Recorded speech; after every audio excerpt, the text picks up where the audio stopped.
I do believe that midterm rentals will be a household name in the next 5 to 7 years. I agree 100%. Do not only be on one platform, especially Airbnb, because they can pull the rug underneath you at any point in time. In 2021, my Airbnb account got shut down. Oh my God. They would not tell me why. I was a super host. Yeah. I was doing all the right things. If you're an agent listening to this, you can totally get into midterm rentals and you can use that rental as a hook, as a lead magnet to attract people moving into your area. And then you send them a relocation guide and then you start your touches with them. And that could eventually lead over to a buyer for you. How many people are in this business right now where they're so forgettable? I can do something very small and spend $30, $40, $50 on 5 or 6 people to have food, and they're going to remember who I am. Nobody else is doing anything like that. If you want to build something successful, get rid of yourself, put yourself in a situation where I'm going to serve these clients and actually do good for them, and the money's going to come.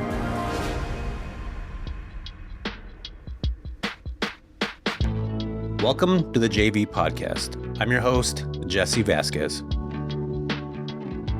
What is up, my beautiful friends? Super excited today because we have my friend Amanda, who you may know her as the Traveling Realtor. She's lived in Mexico. She's lived kind of all over the place. And the cool thing about what she does is she's not only a realtor, but she also does midterm rentals, which has allowed her to live this kind of really exclusive lifestyle where she gets to live in Cabo San Lucas for 4 years. You guys are going to love this episode because we talk about mindset. We talk about growing a business. We talk about these, little steps, these little kind of glimmer moments that we get in our lives. And you're going to hear a story about how she connected with somebody when she was in her early 20s and how she actually built businesses with this couple and helped create these multi-million-dollar businesses and eventually did her own. And we all get these kind of moments in our lives where we'll get opportunities. We might not see them as that at one point, but she talks about that in great detail, which I think is very cool. And again, if you're building a midterm rental business, if you were a realtor right now, we talk about ways to start to build different type of clientele that can allow you to grow your real estate business. Or if you're a midterm rental operator, she talks about relocation, which I think, and I'm not talking about temporary housing relocation. I'm talking about people that are relocating to different states. That's where she gets a lot of her midterm rental clients from, which I think is an awesome niche to kind of connect in. And that's what's cool about midterm rentals. There's like so many layers of this niche of who you can go after and how you can create a business out of. And she's doing all those things right now, which is pretty freaking dope. So yeah, this episode you guys are going to love. You're going to get a ton of value out of it. And stay till the very end because there's something pretty funny that we talk about at the very end. So hope you guys enjoy this episode. I know you will. We're going to jump right into it right now. For those of you listening right now or watching this is my first time actually having a face-to-face with Amanda. And the cool thing about what Amanda does, and I'm so jealous of, she travels all over the world and does all these cool things. And I'm pretty sure that everybody always asks you, like, where are you at now, Amanda? Because you get to literally, I think I saw that you were living in Mexico for a while and you're like chilling by the beach all the time. And I'm like, man, I want to do that.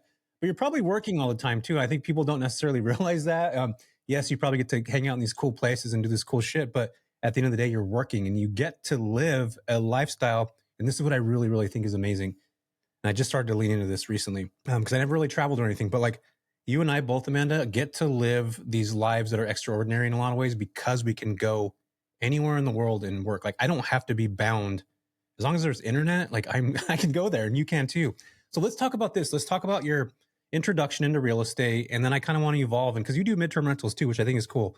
So let's talk about your origin story and like dive into the whole thing and then see what we can pull and extract from you. And hopefully the audience can resonate with what you have going on. Because I'm pretty sure a lot of people want to travel and see the world just like you're doing right now. Yeah, definitely. Well, thank you for having me. And you're right. Living in Cabo San Lucas for the last 4.5 years had been amazing. I actually just moved away. But I definitely was not on the beach every day. I worked a lot. I just worked with a view. And I think there's a misconception that because you're a realtor too, that you have to be in an office and you got to be walking people through properties and all that kind of stuff too. So I'm actually really curious because I think that the realtor world is going to change especially with AI and stuff. So I want to talk to you about that too. But tell me about real estate, how you got involved in it, and Cabo San Lucas. That's like, I love that place. You're lucky. But break that all down for us so we can start to get a good understanding and digest this. Yeah. So, it kind of starts when I was 21. I moved from North Carolina, which is where I was born and raised, which is where my business is now, by the way. And I moved out to California and I thank God, found a amazing couple that are serial entrepreneurs. And so they hired me and I started working with them about a couple months after I had gotten there. And that was for a different business, but we all made a lot of money in that business. It was a very good business. And so they wanted to start investing in real estate. And so we all signed up for like a 2-year educational program. At the time, the company was called Nouveau Riche University. It's like stands for like the new rich. It doesn't exist anymore. The crash took it out. But that was like my very beginning. It was just taking literally 2 years of classes of everything, creative financing and flipping and renting and just all the things. Short-term rental didn't exist back then. That was in 2006 and 2007. So I learned everything. And then from there, I started investing with one of the girls that I had met there. I was her private money lender. And then when I moved back to North Carolina in 2013, I took my money and I started flipping houses myself, opened a real estate brokerage, and like that was the beginning of craziness. That was the beginning. So how did you find that couple? Because I feel like sometimes like we are handed the universe or God, whatever it is people believe, like you'll get these little opportunities of, and it's always people related. Somebody will see something in you and it feels really cool to be seen by somebody, especially if they're serial entrepreneurs. And I'm assuming they probably saw you, man, and they're just like, she has something. Because there's something about entrepreneurs that are doing big things. It could be a waiter or something that like recognizes me and my family and is like, oh, I know what you want. You want a freaking Mexican mule. Like you love those top shelf tequila, right, Jess? And I'm just like, I want to hire you. So was it something like that where somebody recognized something in you and like you got to like connect with them because 21's like pretty young to be able to have that, like you had mentors. There were mentors in a way, right? To help you. 100%. So tell me about that. Like, did they see something in you? Because again, I want everybody to think about this as like, a lot of people don't feel like they're seen a lot of the time, including myself at a certain point. I think who I talk to now, the audience I talk to, is that former version of myself, which is the 21-year-old that those people saw something in you. So was there something that stood out to them about you that you can remember? Yeah. So I met them I was trying to find somewhere to live and I went to this roommate site thing. It wasn't even a site. It was like this person in Manhattan Beach that had like a notebook of people who wanted roommates. It was the weirdest. I mean, it was back then. It was before like we were actually on the internet all the time. Right. So I ended up going and meeting this guy named Ryan who was renting a room in his little condo. I ended up not moving in with Ryan, but he became a friend. And so about 2 months after I had been living there, he calls me up and he nicknamed me Sunshine for some reason. And he was like, hey, I've got these friends who are looking for somebody to come and work with them. They just started this business and I think it's going to be really good. And at the time I was working in the movie industry. So I was doing hair and makeup for movies and it was kind of hit or miss. Like I would have a 3-week job and then I would be like searching for another job. So I went and met with them and they wanted someone with a country accent. And I literally had just moved from North Carolina and my accent was like even more country than it is now. And so they wanted that because I was going to be in charge of all of the phone calls. So I was going to be making outbound calls, doing all the inbound calls. And they thought that the country accent is more trusting than the California accent. Yeah. So that's how I got the job, honestly. And then I was with them for, oh my gosh, like probably 13, 14 years. Mm-hmm. And, throughout different businesses, kind of in the same industry, but we all got into real estate together. They're still in business. They still have a lot of different companies. And they are still my mentors. They are my West Coast parents, as I call them. That's super cool. Yeah. I think again, going back, there's always little opportunities that people run into, and it could just be. I mean, that was a random situation, but again, somebody saw something in you, and you might have saw something in them, and it's the reciprocity of continuing to grow. So, okay, so you're with them for about 14, 15 years. So probably we're talking about 21. So then you got into your 30s, and you're like, all right, cool. I'm going to be a realtor. I'm going to go into this now. So, tell me about that kind of switch from being a flipper to lending private money, and then getting into real estate.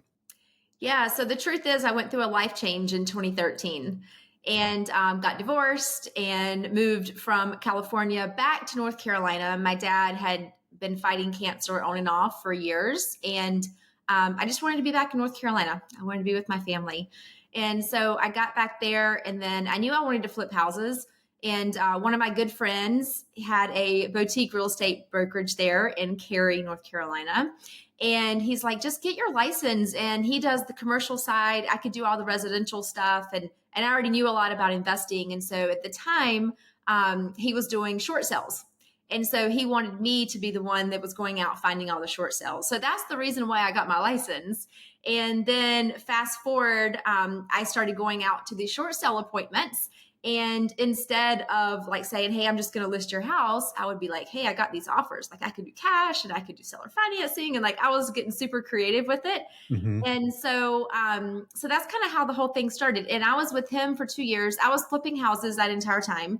And then with him for 2 years, broke away from him, started my own real estate company, and got really big into a lot of creative strategies to build the long-term rental portfolio. So built that up to 15 properties.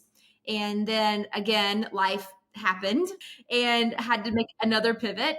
And so that's what threw me into the short-term rental model. So I got into short-term in 2018. Isn't it crazy, Amanda, how these kind of life moments really start to shape the person that we are? It's like you think things are going right, and then all of a sudden life throws a curveball at you, you get divorced, you try to figure stuff out, and then you have it again.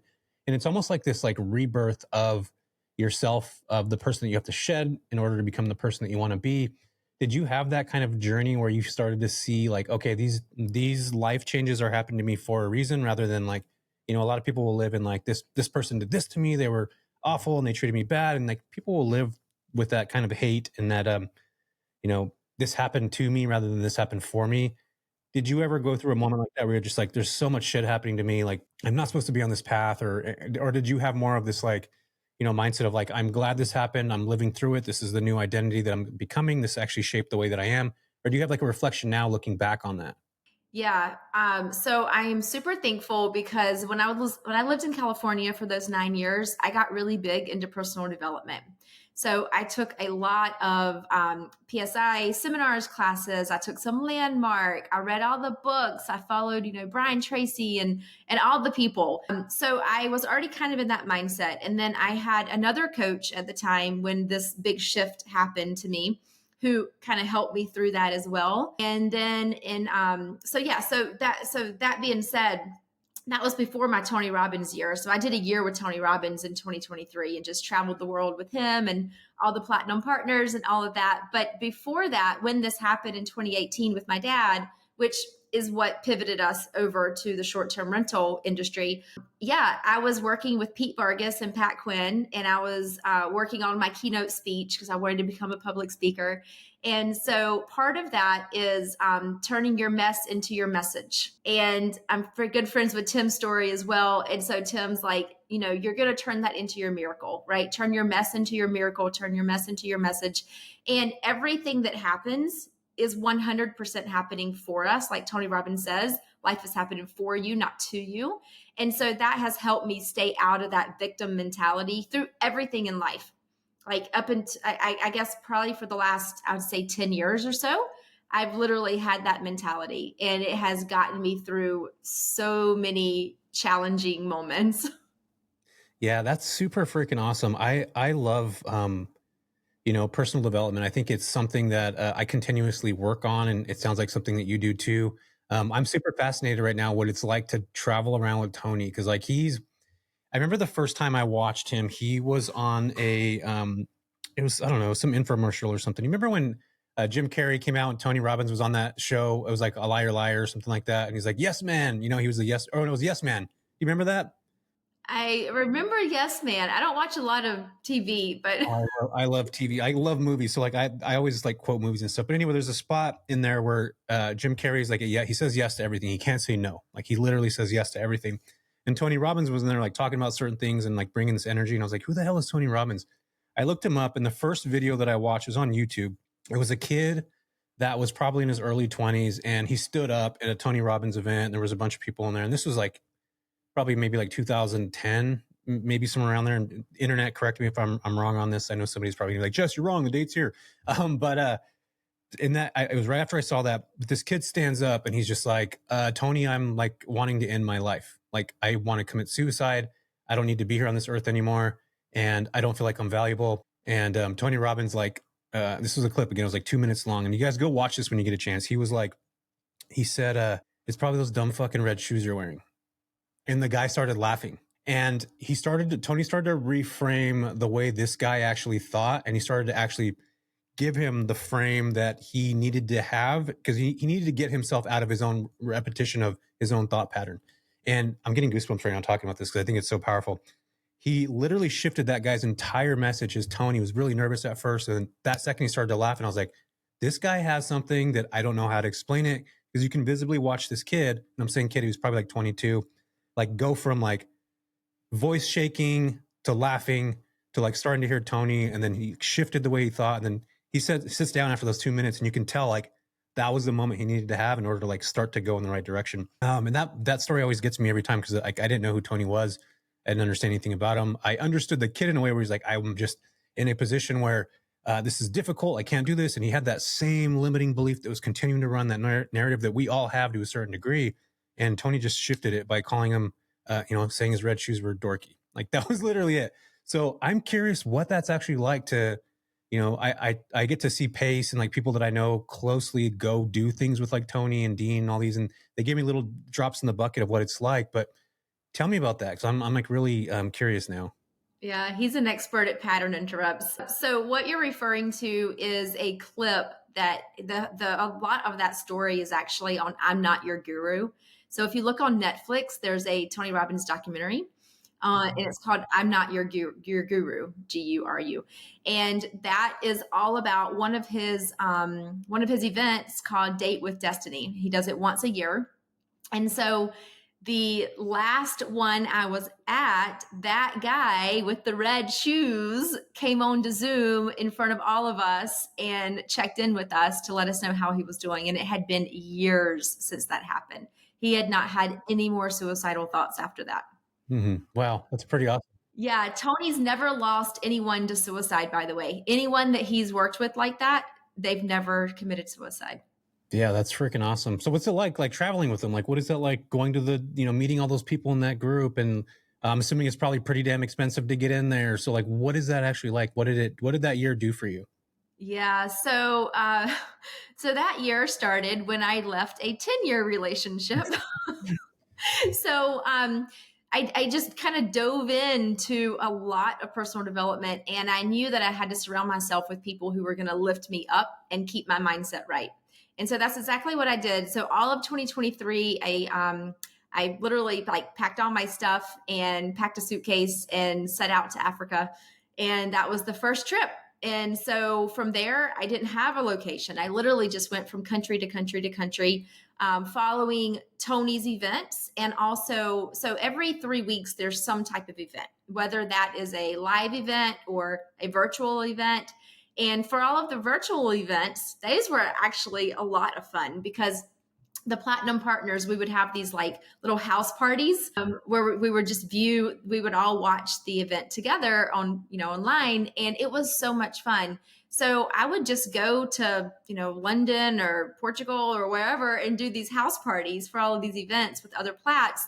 And you're building a very tight knit community of people that way. And you're becoming really good friends. And so I created so many friendships that year.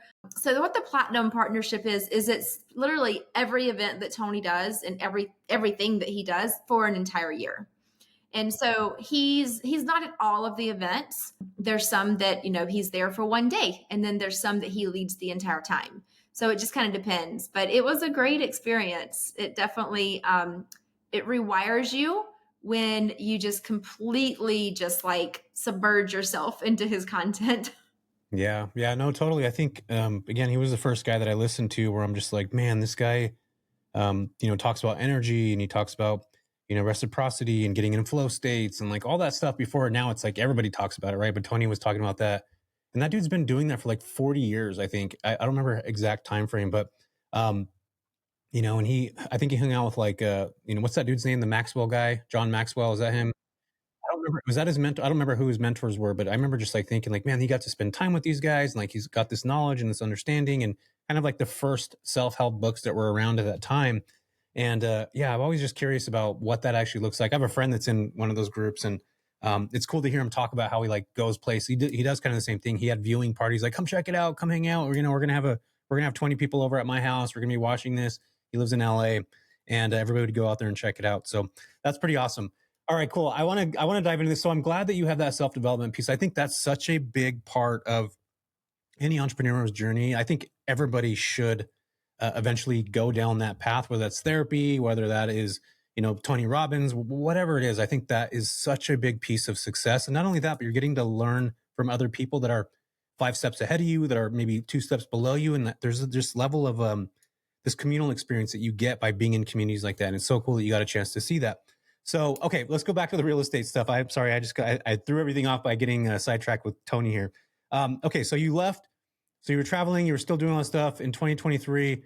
But let's go back to the real estate career, because that's where you were able to get into midterm rentals and you were able to travel the world and do all these things. So how did that get you involved with midterm rentals, and how the hell were you able to go off across the globe to all these places and still be a real estate agent at the same time? What is that like? Okay, so in 2017, so I owned my own brokerage and I was flipping and doing all the things.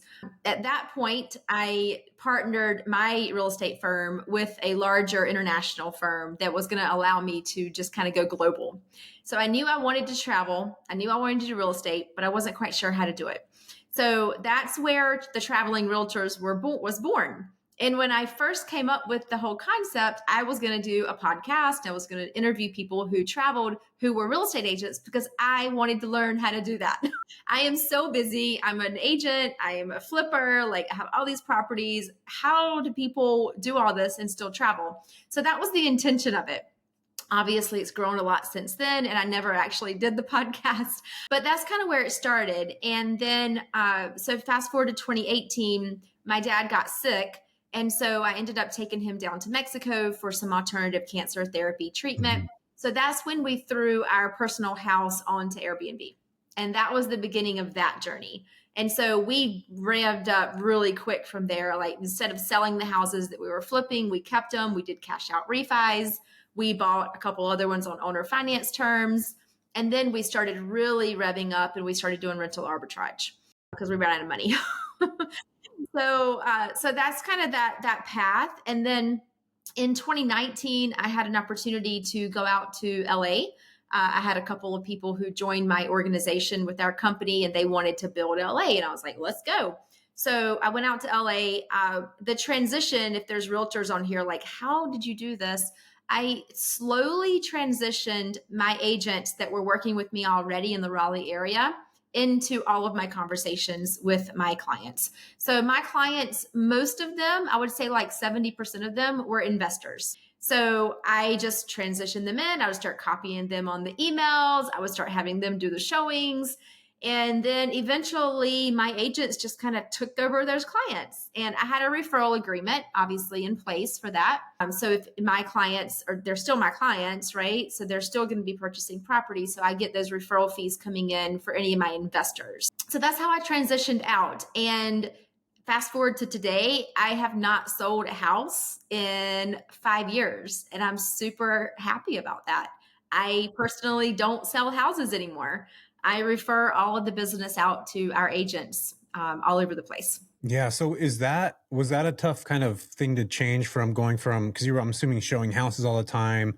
I think you did get a niche. I think the investors are probably a lot easier to work with than a family that's trying to find a property. Correct me if I'm wrong there. I just probably assume that. But also investors can kind of be a pain in the ass, I would assume too, because I know I've been that. But what is that like working with like families versus, investors? Did you have one or the other that you were more kind of leaning towards, or you just already knew, like, I already know how to flip. I already know what people are going to want with this. Investors are my way to go. Yeah, honestly, I really wanted to work with investors because that's my world. I know how to look at the properties. I know what would be a good, a good rental or a good flip for them.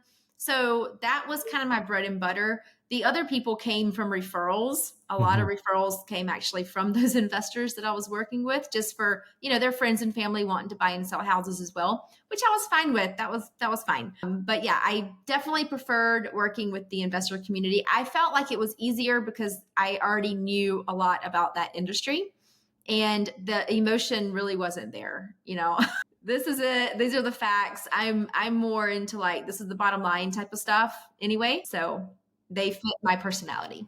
I love that. I love that. Yeah, I think that investors, I think they're just easier to work with. If I was a realtor, I'd want to work with I want to work with investors. And not only that, but I don't mean to call realtors knuckleheads, but I feel like a lot of realtors, like, all they want to do is sell houses and not actually get into strategy. In fact, you could probably talk about this here, where I've actually had a couple students that have come into my program, Amanda, where like they don't know midterm rentals and all of a sudden they learn them and they're like not doing well as realtors at all.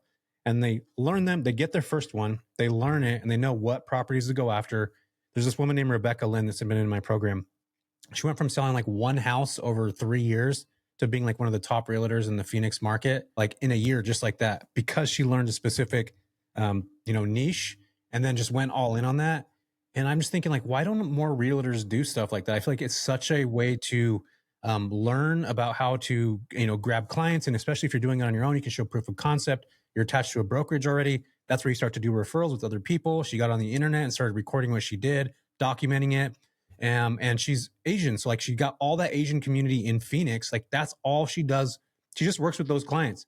And it was crazy to me to go watch her go from hardly getting any working with any clients, like literally being one of the top agents by just tapping into her market, the community that's there, the people that she already knows, likes, and trusts. And all of a sudden now she's got another niche to sell because she's already doing it. And she's like co-hosting now and doing all these things. And I'm just like, man, like she's completely flipped her entire business in a year just by learning one strategy. Why don't realtors do that? I mean, you did. Like, why don't other realtors do that? It's crazy to me. I love hearing that. I have a little mother-daughter team in Colorado. Same thing. Like they've just crushed it. And I mean, I think they are like, they just have to learn about it. What I teach is the relocation, because they can use, if you're an agent listening to this, you can totally get into midterm rentals and you can use that rental as a hook, as a lead magnet to attract people moving into your area. And then you send them a relocation guide, and then you start, your contact, you start your hits with them, your touches with them, lead over to a buyer for you. So I literally just got off a phone call earlier today with a lady in Canada. By the way, people in Canada are looking to invest outside of Canada, and they're wanting to invest in the US right now. So she's wanting to invest in Raleigh, North Carolina. So what does that mean? Number one, we're going to sell her a house. Okay. Number two, we're going to set up that house. So we're going to make money on that. And number three, we're going to manage that property for her and market that for her for a 20%. So I'm getting paid 3 different ways on that one client that just came to us. And that's something that any agent can do. Hey everyone, if you are feeling stuck or not like you're making the progress you want in your midterm rental journey, I've got something that can change everything for you. Imagine being part of a community that's not only supportive, but filled with like-minded individuals who are driven to succeed just like you. Whether you are just starting out, looking to take care of your business to another level, my community is designed to help you break through those barriers. We're currently opening up registration for new enrollees, so if you're serious about building a thriving midterm rental business, and you want to leverage my 10,000 hours of experience, this is your chance. Don't miss out on the opportunity to learn, grow, and connect with others in the same path. I hope to see you guys. The link is in the show notes, and let's build something incredible together. Let's get back to this episode. Do you, when you do this, do you dive deep into the numbers with them? So you're like, do you know how to analyze? I'm sure you already do. Like you can analyze a market and be like, well, you're in what, North Carolina? Mm-hmm. Yeah. North Carolina. Okay, cool. Which is a great midterm rental market, by the way. And it's you know that already.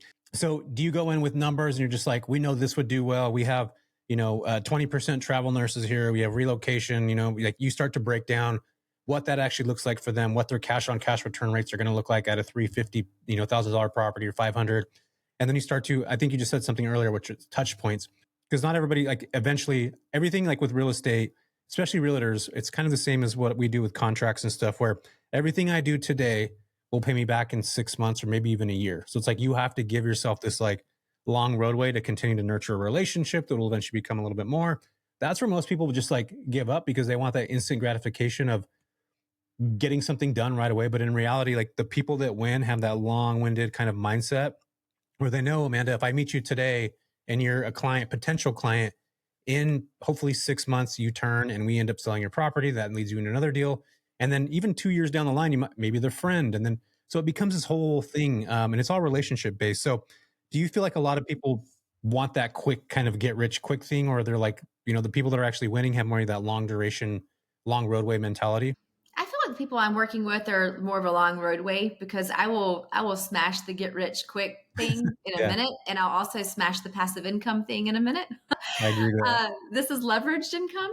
So, like for her, for instance, what I did is I went to the MLS and I picked out a few properties. I think I picked out 7 properties that I would pick because I know the areas. I know everything about these houses, not the houses, but like the areas, right? And I know what I can get for those particular houses. So I looked at all the pictures and then I sent her a chart showing like the house, the bedrooms, the baths, the square foot, what it would rent for unfurnished, what it would rent for furnished through us as a midterm rental. And then I also did a pro forma with all of the expenses, my estimated expenses on it. And then also, depending on what kind of loan she's doing, I included that into it. And then also what she's going to be getting net after she pays us 20%. And so that's what I normally do for the investors looking to purchase. I don't just hand them off to one of my agents. Once I get her at a point where she's like, okay, yeah, I like these 2 properties, then I'll have one of my agents go and either show her, which she's in Canada, or they'll probably go and we'll do a video, a FaceTime video with them. Got you. And that's the cool thing about long distance investing is like you don't have to be there. They're leveraging the realtor like heavily on that. Is it a good market? Can you do a drive by around the neighborhood? Can you show me what that's like? Is that a B class neighborhood connected to a C class neighborhood? Is it block by block? Because you know how California is. I'm just thinking about like the Bay Area, even where I live now in Modesto. I live in a nice part of town, but you literally go 2 blocks over and you got transient people that are cutting through to go to one spot. San Francisco Bay Area, same exact thing. You go a block over, even half a block, you have a completely different demographic. And that's what's cool. You get to leverage people that actually know the markets, understand them to a degree that you never will. In fact, it takes years for people to understand it, and, with that mindset. So, okay, cool. So where did you get involved with, like, how did midterm rentals fall in your lap? Because you talked about short-term rentals in 2019, with your dad and going to Mexico and doing all these alternative treatments and stuff. And that was kind of like I need to go do this for my dad, but also we need to put a property up. And that evolved into, I'm assuming you guys got booked all the time and you're just like, wow, this is something I never thought about before. And then we roll into COVID in 2020, right? Which a lot of short-term rentals, a lot of arbitrage properties were like, I have friends that lost 30, 40 units because they just didn't pivot. They didn't know how to do that. So is that when you're just like, oh crap, I need to figure something out? Yeah, that was the beginning of it. Yeah, we had $60,000 cancel overnight. At the time, I think we had 12 or 13 properties. And so that happened. And I had a couple from New York reach out to us. It was a couple with 3 little girls that were all homeschooling at the time. The couple was both working on Zoom and they had 2 dogs. And they were living in an apartment in New York City. And so, of course, COVID hit and they couldn't go outside. And then New York was at the time, it was that week where they were like, we're going to shut the borders down. No one can leave New York. And so they reached out. They wanted to come and stay with us in one of our houses. And they were like, we just want to stay like indefinitely. We don't know how long we're going to be there. And I'm like, so we'll do a monthly contract. And so that's what we did. And then that just spurred my thinking. And I ended up going to a Facebook group, a local Facebook group. And I was like, hey, if anyone's in New York or has family in New York, come quarantine with us. They're about to shut the borders down. I have all of these properties that are now empty and they're all in really nice neighborhoods. They're on like a half acre of land because all I do is single family homes, 3 to 5 bedrooms.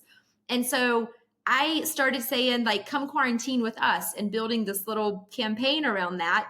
And at the time, I got a lot of hashback, like a lot of very negative feedback from the locals in North Carolina because I was bringing the New Yorkers to North Carolina who had COVID, right? Yeah. So it was like this whole thing, and I got turned into like all the news stations and everything because I was doing something bad and illegal. But I don't care. I had hundreds. I had like almost 500 comments on this post. And within just a few days, literally, I was booked. Like less than a week, I was 100% full. Wow. So at that point, I was like, okay, I think we're on to something, because all these people wanted to come for monthly contracts.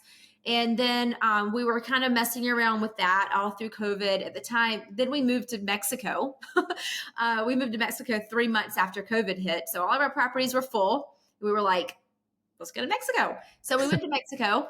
And then in 2021, my Airbnb account got shut down. Oh my God. For no, like, they would not tell me why, and it was shut down for 2 years. I know now, but when we were in Cabo, I was like, all right, we're going all in. And so we ended up paying like for a really professional website. We ended up like not really rebranding, because we had already had the brand. We already had Carolina Furnished Rentals, but we just put a lot into it to build that company and really focus on midterms. So after that happened, obviously no more Airbnb account. We went to about 90% of all direct booking. And then we would use my business partner's Airbnb account to throw something on if we didn't have another booking coming in.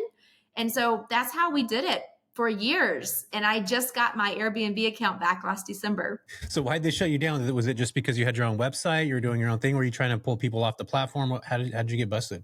Nope. So I'm gonna preference this. I had a 4.88 rating as a host. I think I had 13 properties when they kicked me off, and over 500 reviews. Okay. So like I was a super host. Right. I was doing all the right things.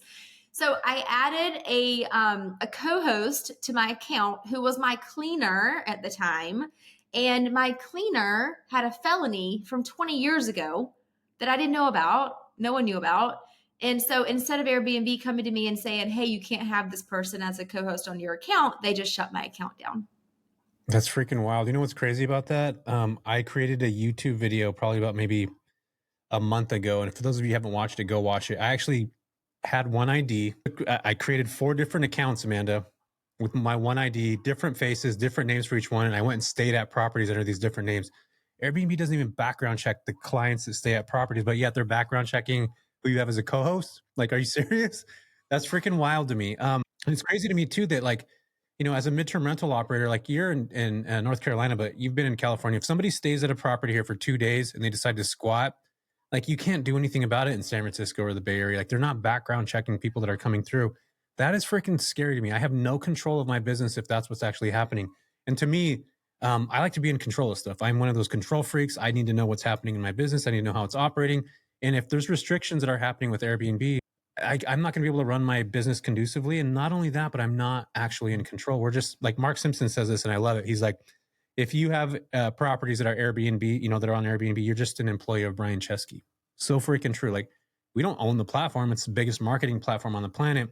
And I do love Airbnb. Don't get me wrong. Like, I love it. I have short-term rentals, but at the end of the day, I have no control of that actual property. You know, I actually had folks one time throw a party. We had have a Ring doorbell in front of one of my property. All of my properties have Ring doorbell cameras. And there was these kids, probably about 2 a.m. One of them was laying in the middle of the street. Amanda, my neighbor texted me like at 2 a.m. and called me. And she's like, hey, I just want you to know that whoever's staying at your house right now, the fire trucks are out here and one of them's laying in the middle of the street. I go back and watch the videos, Amanda, and they had an LSD party in my home. I didn't know about it. And somebody was tripping out on the floor in front of the house. Keep in mind, this is like a really like an A minus neighborhood. Like doctors live on there. It's like a really nice area. I happen to have the smallest property on that block. And Airbnb shut my listing down because somebody threw a party in my house they needed to investigate. And it was literally like a month and some change later before I got that listing back. But luckily I was already operating as a midterm rental. I was already doing all that. This property happened to just be a short-term rental. We just flipped it over into midterm rentals and we were booked and we were fine. And then Modesto got banned short-term rentals altogether, like not even that much longer after that. And I watched a lot of people that I knew in these markets like start to go back to long-term rentals, start trying to rent by the room because they couldn't short-term rent anymore. And there's something powerful about being able to, understand both sides of the pendulum here. With short and midterm rentals are totally different. They're totally different asset classes. Although midterm rentals aren't an asset class yet, I do believe they will be in the future. And I think you know this already. And you're already selling it as an asset class, but the average realtor right now doesn't actually know about midterm rentals. They might have heard of them here and there. And they don't work in every market, right? They work in certain markets. I think if you're in a more of a metro area, it works even suburbs of that. But I do believe that midterm rentals will be a household kind of name in the next 5 to 7 years. What's your thoughts on all that?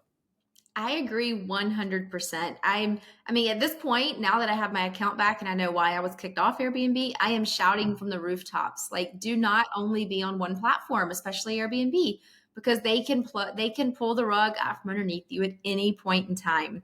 And so that's why, like, all the students and Airbnb hosts that I'm working with, I'm like, you can stay on Airbnb, but you also need to have a direct booking website. You need to be on all the different MTR platforms, and that's really important. But I agree with you 100%. There's so many people who need monthly housing, and a lot of these people are having to go to hotels because it just doesn't exist in their area.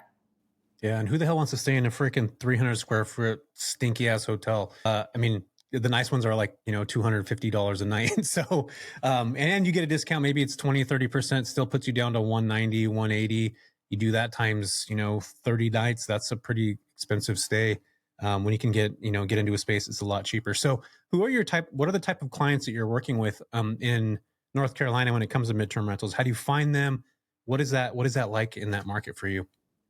So I cater to mostly relocation. So I market to New York and California, people who are moving to Raleigh, and those are kind of my bread and butter. So that's the marketing stuff that I put out. It's mostly catered to relocation. Obviously, doing that, we get insurance claims, we get contract workers, we get relocation companies, we get all of that coming to us, but I don't directly market to those people. My number one goal is a relocation client because we're going to get paid at least twice, maybe even more.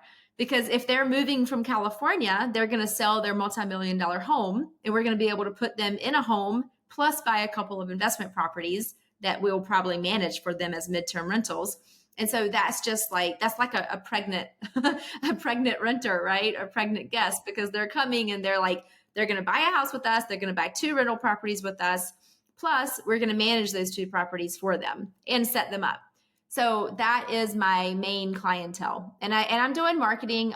I do a lot of organic marketing, honestly. I do a lot of social media. If you look at, like, we have all of the accounts. We have LinkedIn and Google My Business and Instagram and Facebook and all the things.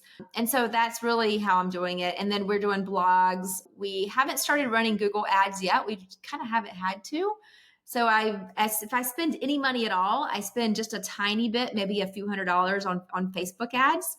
But that's it. That's the only money I'm spending on marketing. Got it. So, like, walk me through what that process looks like. So are you just talking to like California realtors and saying, hey, if you got anybody that's moving to North Carolina, I'm your gal? Like, what does that actually look like? Walk me through like what that marketing step looks like to attract those types of clients. Yeah. So we have an internal system within my real estate brokerage. So I run the short-term rental and the midterm rental groups for our company. In that back end. And so they kind of know me from that. And then I also send out, either me or my assistant sends out direct messages to people. So other agents in my company, which I get a great response to because we're all in the same brokerage and a lot of them kind of know who I am already. And so those are great. So we're always like, hey, keep us in mind for your referrals. Because we're not only getting the referral of them, coming and staying in our houses, but we're getting that referral for them buying a house too. So that's been great. And then also I do some like random outreach campaigns on Instagram and Facebook where we just go through, and LinkedIn too. I've done it on LinkedIn, where we're just finding agents in those locations, especially agents that have themselves listed as a relocation agent.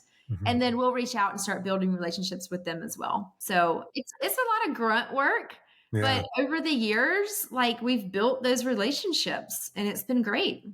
Yeah, that's pretty awesome. Yeah. And I mean, going back to real estate, I've talked about this for a long time that, I feel like living in this day and age that relationships are the new currency in a lot of ways, because they're going to pay you 3-4 times over, 5, 10 years, whatever, whatnot. And I see a lot of people get in the midterm rental space where they will get the super juicy insurance contract that's going to pay, in North Carolina, maybe like $7,000 when the mortgage will probably be like $3,500. And they'll press on these agents to like just make this deal happen. And what they don't realize is that there's a relationship that you have to create with that relocation specialist or that corporate company. And maybe you might need to go down and reduce your price a lot so that you can start to nurture that relationship so that it will pay you back time and time again. I just watch people who will continually press just to get that bag for one time. But I'd rather like build something where I'm barely making a little bit of money, but I'm like actually nurturing and having this relationship because I know in the future, and when I say the future, I mean like 1 year, 2 years, 5 years, 10 years, like I'm still going to be connected to them. And the cool thing about that is like they might work for ALE Solutions and jump over to CRS and then jump over. Like I'm still with them that entire time. I'm just with a different company. And I think that, or they're with a different company. And I'm urging everybody now, like really think about that because as you start to build these businesses or you're connecting with companies, relationships are that currency, which I believe are, you can lose a relationship very quickly and then you can lose it by just being greedy, to a certain degree.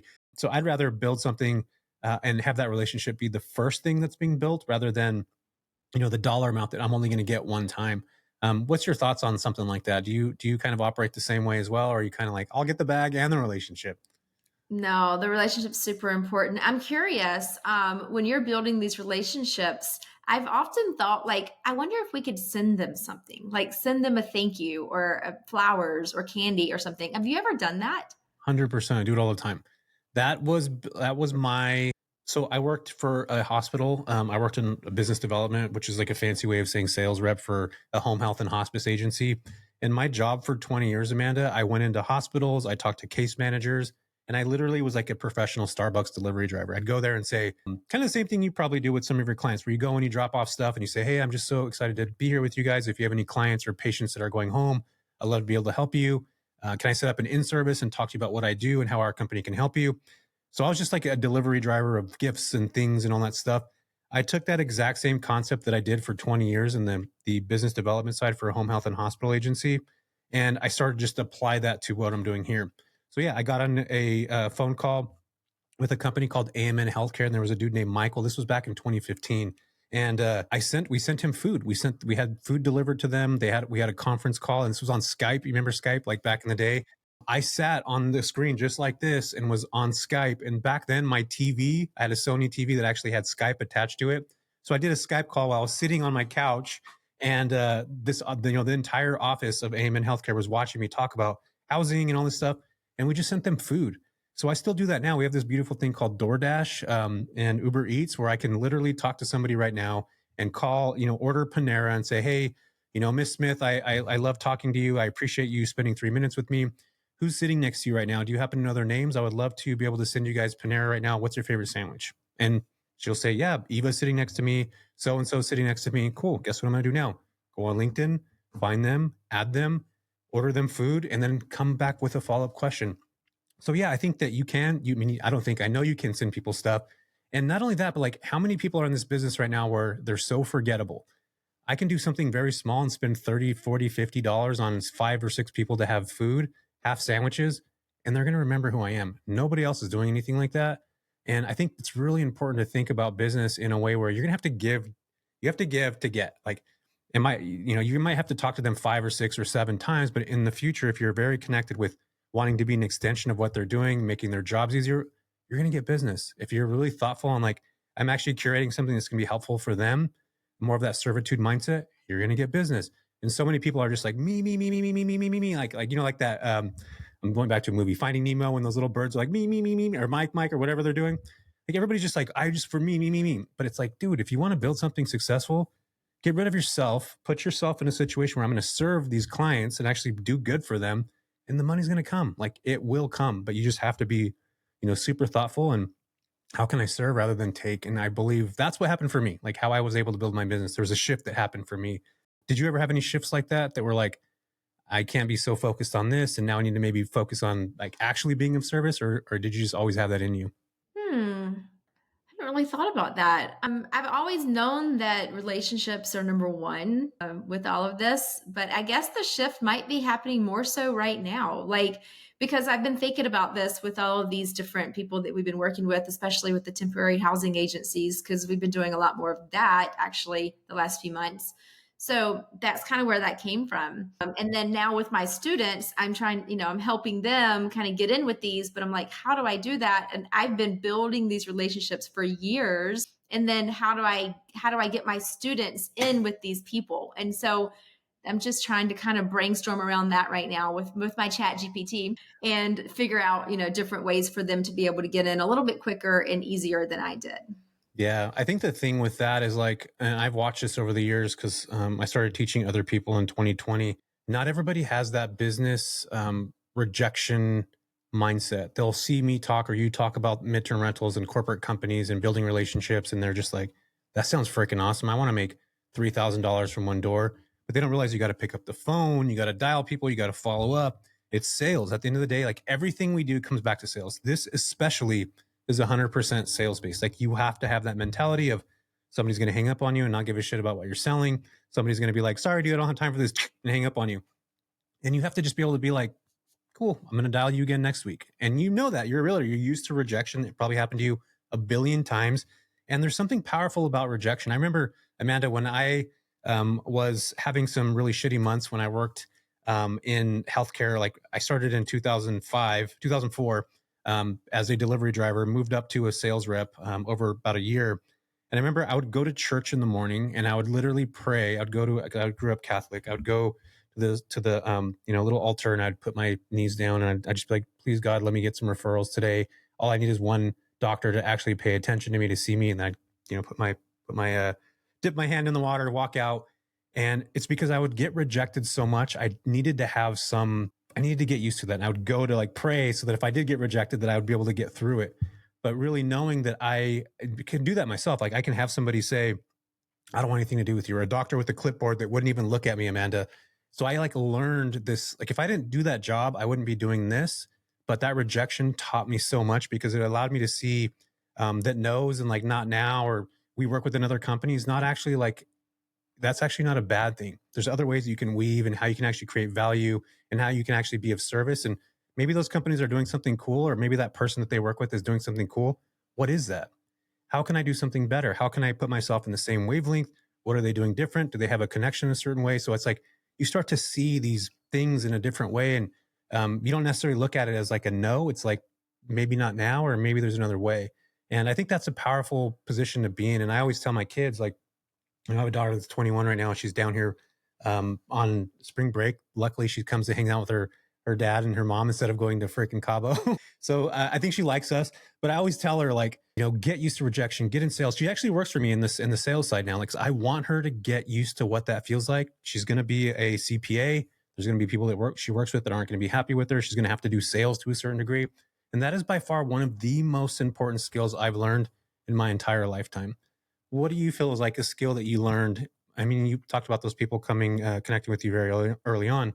What was the skill that you learned that you're just like, you have now, and that you want to be able to like tell people, like, you got to learn this. This is so valuable in time. And here's why. So I think mine, it actually was ingrained in me from the couple I was telling you about in California. Be a leader, make it happen. So just finding a solution, no matter what it is, like you can't think about, there is no, you can't do it. And I 100% believe that, like with every ounce of my being. I feel like you can do anything that you put your mind to. It might take a little bit extra work, but it will totally happen and you can make it happen. And if you're a leader, be a leader, make it happen, then I mean, the sky's the limit. I don't think there is a limit. I really don't. It doesn't matter what your childhood was or what. I mean, look at all the people on stage that have crappy childhoods. Yeah.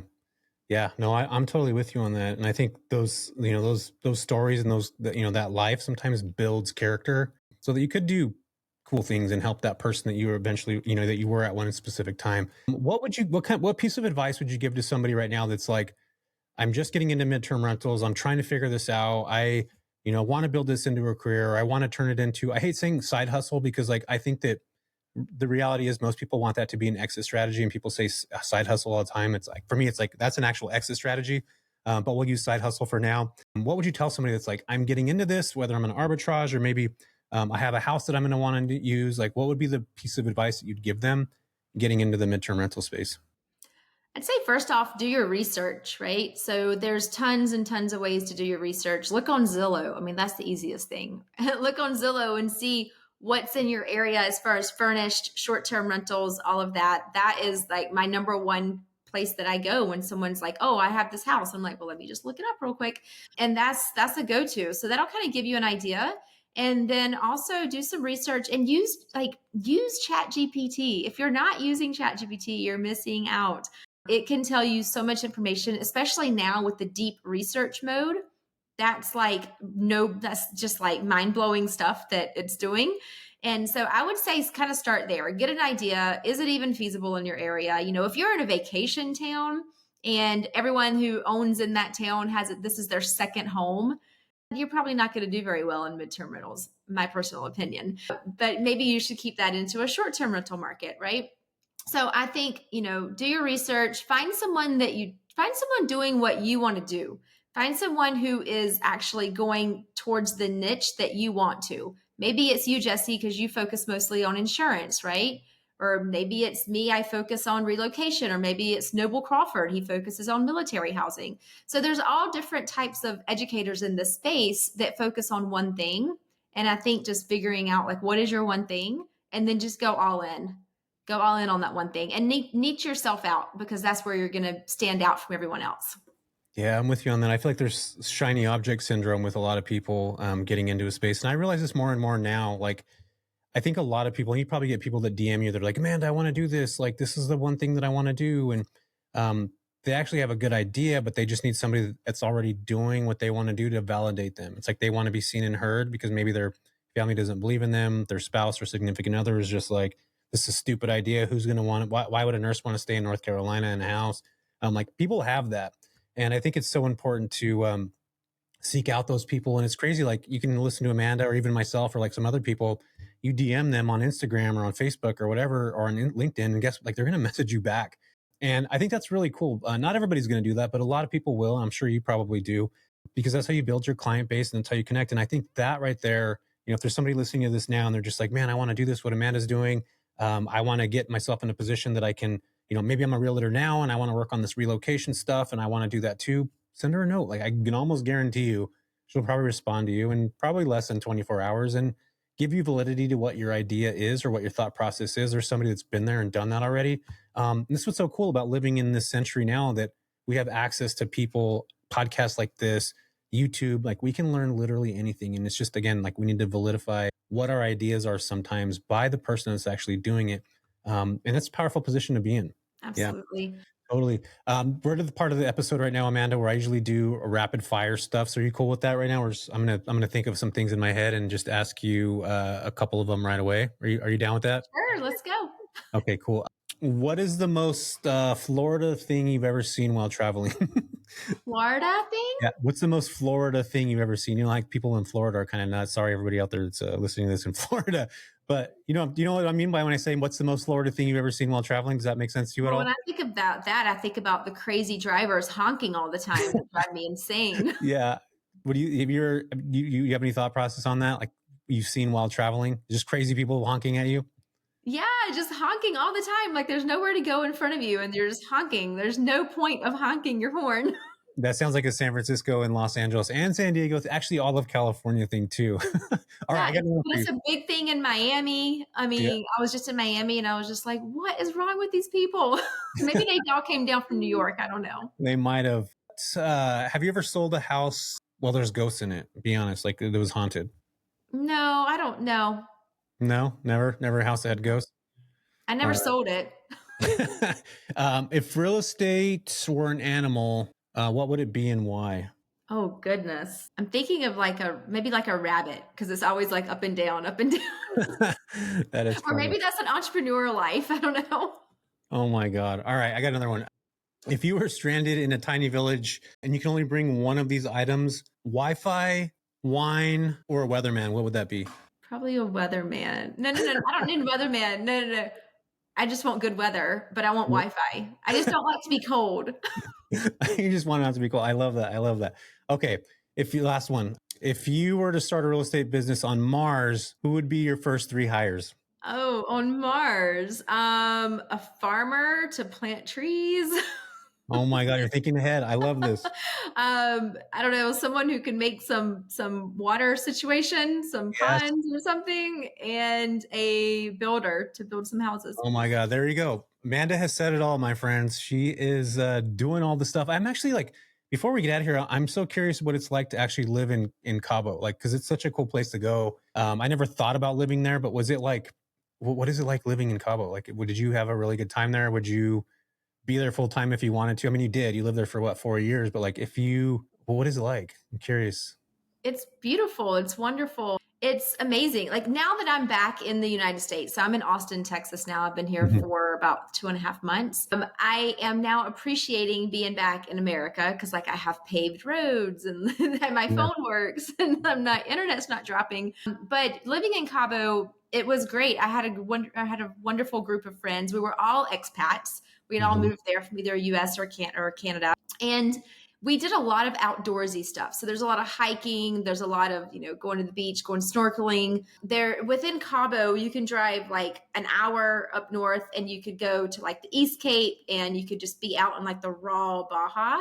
Or Mhm. you could go to a surf town, Cerritos, which is like 45 minutes away. Or you could go to Todos Santos, which is like a little cute little magic town and really good restaurants. And then you could go up into the mountains. And so just within Cabo, there's so many things to do and see. And most of it involves being outdoors, going hiking. Every full moon, we had sound bowls and just like a bonfire on the beach. No alcohol involved, by the way. A lot of us that were living there really didn't drink a lot. And so we were more into like the healthy lifestyle type of thing. And it was just wonderful. And a lot of my friends that are still there, they're still, they host a lot of retreats. That's where I got into the retreat space. So now I'm hosting wellness retreats for short-term rental hosts because we tend to burn ourselves out and work ourselves to death, which is what I did as well. I'm sure you've probably been on the verge of that too. And so that's where I learned, all of this wellness stuff that I've been tapping into. And so that's my version of Cabo. Someone can go to Cabo and they can stay in downtown Cabo San Lucas and it's all parties and drugs and just like all the things. Yeah. Or you could actually tap into like the local community and have a completely different experience. So since you guys weren't drinking on the beach and stuff, were you guys like taking mushrooms and ayahuasca, or what's going on over there, Amanda? What was happening over there? Were you guys just like living high on life? I mean, there was some living high on life. There was also a little bit of plant medicine going on. Yeah, there you go. Okay, cool. Then it sounds like my kind of jam. I would love to have been there. I think I'm so interested in that, like ayahuasca and that whole thing, and just like, I don't know. I feel like there's such a, how it's like a big thing now. A lot of people are talking about it, but I've had people that like do retreats and stuff, and are just like, man, come with us. We're gonna do this, and I'm like, kind of scared of it, but also seems kind of fun. But yeah, I mean, that's super cool that you got to live like that. And did you see like cartel members or anything? That's what I get freaked out about too. Like, what if I get freaking kidnapped or something? But I'm a Mexican guy. Maybe I'll just blend in right there. I don't know. No, you don't really. So Cabo is the safest state in Mexico. So Cabo San Lucas there's only one cartel. So there's no fighting with the cartels.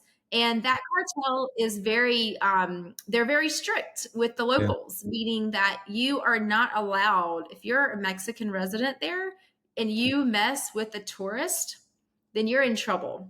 Not No with way. the police, you're in trouble with the cartel. So the last time that happened, it was right before I got there. It was either 2018, 2019.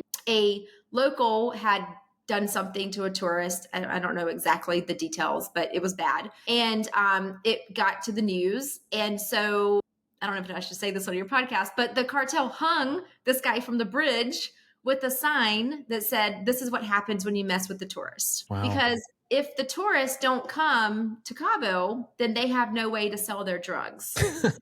I mean, that's the bottom line. Like they sell their drugs at the marina in Cabo San Lucas. You walk around, they're going to ask you if you want all kinds of drugs. You just say Yeah. no gracias and keep on walking. They don't mess with you. But that's really what's happening in Cabo. But as long as you're like a good person, you're not out at 2:00 in the morning, drunk, talking crap, you're fine. And you've probably seen some of that crazy stuff that goes on there and all that stuff. So yeah, there it is, folks. Don't go to Cabo and mess with each other there, because the cartel will get you and potentially hang you from a bridge, which sounds terrifying and like a movie. Only if you're like a Mexican resident living there and you're messing with like a tourist. That's when Got you it. get in trouble. Yeah, we're gonna have to tell those Mexicans, don't mess with tourists, guys. That's funny. Yeah, my mom like grew up in Mexico, obviously born there, moved here in the 60s when she met my dad, and they ended up getting married and all that stuff here. But she's always like terrified. Like anytime I talk about going to Mexico, she's like, "Oh my God, the cartel is gonna get you." And like my daughter was gonna go there, and she's like, "Oh my God, I wouldn't. It's too scary."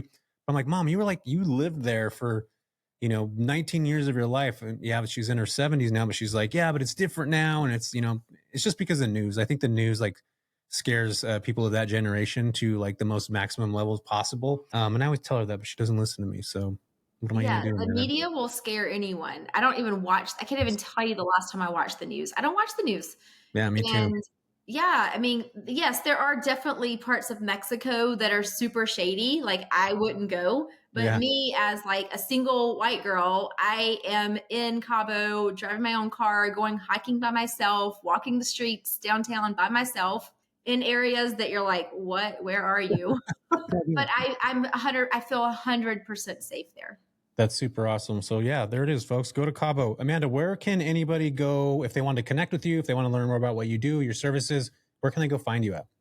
Yeah, I think the best way is just to go to my Instagram, Amanda the Traveling Realtor. That's the easiest thing. I have a link tree on there, and it's got so many freebies and things that I do. I host webinars every month. And so, yeah, just click on my link tree and you'll see all the things that I'm involved in, including all of my properties if you want to see anything in North Carolina.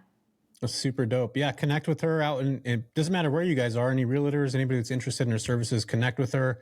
Amanda, this has been awesome connecting and talking about the cartel in Mexico and everything else that we've covered today.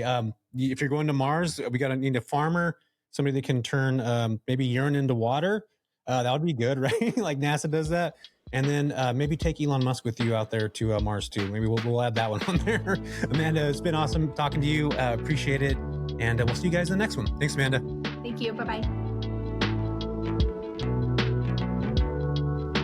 Thank you for listening to the JV podcast. I'm Jesse Vasquez, your host. I appreciate you for listening. And if you could do me a huge solid, go like and subscribe to this. This helps us tremendously. And as always, thank you so much for listening and have a wonderful rest of your day.